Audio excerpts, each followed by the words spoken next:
Why BRICS must build its own internet now? Is today's internet truly open and fair? Or is it designed to keep much of the world dependent? A few US-based tech giants, Google, Amazon, Meta, Microsoft, Apple, control the infrastructure, data, the platforms the world runs on.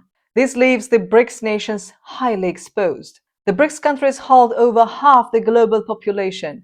They have massive digital markets and data reserves, but they are stuck using foreign tech stacks that could be turned off, exploited, or weaponized at any time.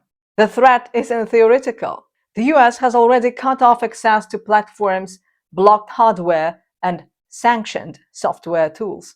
Countries like China, Russia, and Iran have faced app bans, chip blockades, and service shutdowns.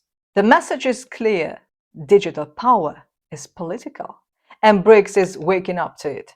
One brilliant guide is Digital Sovereignty in the BRICS Countries. This thorough study was led by experts Luca, Belli, and Min Zhang. It builds on research from the CyberBRICS project at Brazil's FGV Law School. The book explores how BRICS nations can reclaim control of their digital futures. It's the first major digital sovereignty study from a Global South perspective. This research doesn't just identify problems, it offers real solutions. Quick note: this video is more condensed than our detailed Substack article. For the complete story of data and power, follow the link in our description. Don't forget to subscribe while you are there. Back to the research, the authors make a compelling case. BRICS needs to build its own digital infrastructure now. That includes independent cloud systems, hardware supply chains, internet exchange points, cybersecurity alliances, and governance models not rooted in Western control. This is more than a technical challenge. It's about agency, resilience, and survival in a world where code is power. Right now, digital infrastructure is dangerously centralized. US firms operate most of the world's data centers, content delivery networks, cloud providers, and submarine cables. American platforms dominate app stores, browsers, email, maps, social media, and search. Even the core protocols of the internet are governed by US-centric organizations like ICANN and IETF. This structure gives the West, and especially the United States, enormous leverage. It's not just about commerce, it's about control. When the Russia-Ukraine conflict started, Western companies cut off services almost overnight. Google and Apple pulled payment tools, Microsoft suspended software updates, Cisco stopped supplying routers. These weren't government decisions, they were made by private corporations aligned with Western policy. However, this is a gray zone, and we can't be 100% sure that the US government was not implied. In effect, digital infrastructure became a weapon of war.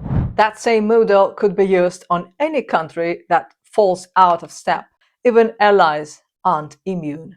Europe is trying to rein in US tech power through regulations like the Digital Markets Act and GDPR, but enforcement is slow and dependency remains. For the Global South, the risks are worse. Countries with weaker economies and fewer alternatives are more vulnerable to being locked out, surveyed, or manipulated. This isn't paranoia, it's the documented outcome of a system that treats data and access as tools of influence. What's happening with digital infrastructure mirrors how news circulates today. You have probably noticed how fast digital news spreads and how hard it is to know who to trust. The internet has become the main battleground, overshadowing traditional newspapers and TV. Everyone worldwide needs unbiased media coverage, not just BRICS citizens. This brings us to our proud sponsor, Ground News. We use it constantly to deliver neutral coverage you can trust. Ground News gives you access to over 50,000 sources globally, It doesn't just report news, it maps media biases and compares coverage angles. Their tools help you spot bias using ratings from trusted organizations. You will discover reporting blind spots through their special blind spot feed. See how stories are framed across the entire spectrum of media voices. Over 2 million people use ground news now. Is your chance to join them. Our viewers get 40% off their Vantage plan for just $5 a month for unlimited access to every feature. Those subscriptions help keep ground news ad-free and therefore free of any bias that comes with paid advertising. Check the description, click on this QR code or go to ground.news/thinkbricks to get 40% off and support ground news. In a world of competing narratives, seeing critically is the first step to thinking critically. So said, let's see what BRICS is already doing to guarantee its digital sovereignty. Well, BRICS nations aren't standing still. China built a self-contained internet ecosystem. It has domestic giants like Alibaba, Tencent, Baidu, and Huawei. It also developed the Great Firewall and controls its DNS. Russia created its own root DNS and tests a sovereign internet mode that can run without external inputs. It's promoting domestic services and tightening rules on foreign tech. India launched major projects like Aadhaar, biometric identity, and the India Stack, digital public infrastructure, and it's pushing for data localization and homegrown apps. Brazil and South Africa have lagged behind in infrastructure but are pushing new frameworks around digital rights and sovereignty, with Brazil taking a leading role in research through the CyberBRICS initiative or investing in independent internet infrastructure such as undersea cables like Ella Link. Each country is moving independently, but there is growing momentum for collaboration. The BRICS bloc has the population, talent, and market size to build something powerful, but only if they act together. A joint framework would mean more than shared cables or common protocols. It would be a coordinated push to create BRICS cloud services that run outside US jurisdiction, independent root servers and DNS infrastructure, shared cybersecurity networks and threat intelligence, common standards for privacy, data protection, and digital trade, open source alternatives to dominant Western platforms. This isn't about isolation, it's about building resilience and choice. Right now, the internet is open in theory, but deeply unequal in practice. A BRICS framework could rebalance that. The CyberBRICS research suggests several practical steps. Data centers in each BRICS nation, legal safeguards for cross-border data flows, regional operating systems, and hardware manufacturing alliances. It's not just about technology. Law and policy matter just as much.